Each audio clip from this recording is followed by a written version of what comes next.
Covering Colorado first at 5 tonight, there was an arrest in the murder of a young mother in Fort Collins. Helena Hoffmann's body was found in a lake.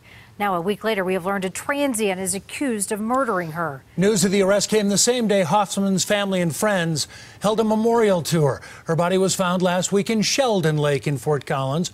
Hoffmann was last seen leaving the McDonald's where she worked on City Park Avenue at Elizabeth Street.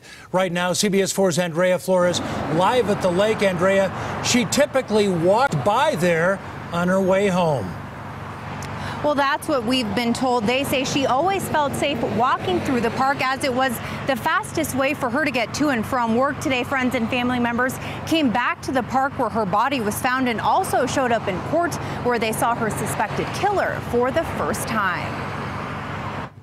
Dozens of black balloons filled the sky above City Park in Fort Collins as friends and family members remembered 23-year-old Heather Hoffmann. The mother, also known as Helena, was killed last week while walking home from her job at a nearby McDonald's. She walked that park every single day. She must have walked it a couple hundred times. She knew it like the back of her hand. She was found dead in Sheldon Lake. Police later arrested her suspected killer, 28-year-old Jeffrey Etheridge. He appeared in court Thursday and is being charged with first-degree murder with sex assault charges still pending.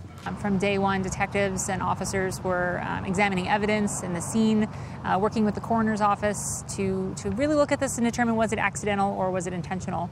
Through the course of that investigation, they were able to gather evidence that ultimately led us to the suspect. CBS 4 has learned Etheridge is a registered transient and sex offender in the state of Colorado. I was a transient once myself. And they're not every one of them is a bad person. I don't look at him as a transient. He's a killer. That's what he is. Zach Denton shares a 4-year-old daughter with Helena. She'll still look at me and ask, where's mom? He hopes she's remembered for the right reasons. We don't want her to just be a body that was found in the lake. She was a person. She was a mother. She was an artist. She was all these different things. As the investigation into Helena's death unfolds, friends and family members want to know why her. How does he justify that my little girl doesn't have a mom now? Now, police could not elaborate on why they believe there may be evidence of a sexual assault, but say they should know more in the coming days. The suspected killer is due back in court next week. Reporting live from Fort Collins, Andrea Flores, CBS 4 News.